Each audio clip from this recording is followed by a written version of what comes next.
But there's so many people that are part of this story that really weren't churchgoers on the daily, and they're not like someone that's up, doing all the things that, someone that we would call super religious, but they still were touched by God, and they felt the responsibility. They felt that they had a voice telling them it was their responsibility to keep me alive. And over and over, I would hear the medical team later on tell me, I don't know who you are, but I felt like I was being told to put my best nurses on you when I left for shift. I was being told to do this and that as far as your medication.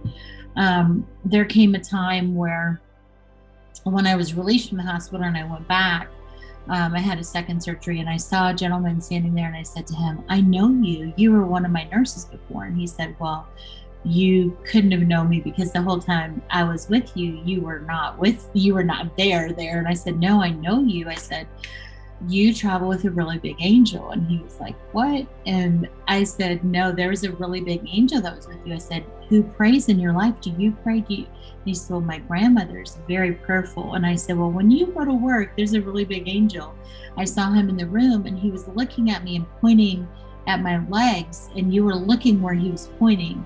And he was like, what? And he started tearing up. He said, you don't understand. He said, there was one day that I just became so frantic, worried about you, that you have blood clots in your legs and that there was something majorly wrong, but we couldn't find them anywhere. So I called in this guy that's a vein whisperer, and they call him that jokingly. He said, but he did find them, and there was several that were life threatening. And so I said, but that's the hand of God that was leading you. And so I think sometimes we get into this whole thing of, well, I'm not a follower of Christ. It doesn't matter. He is leading your life in ways that you never have even known, and his hand is upon you.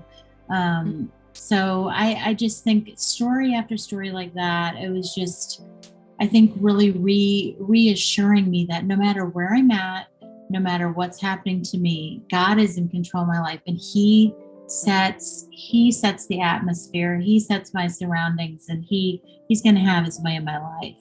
And I'm so thankful for that.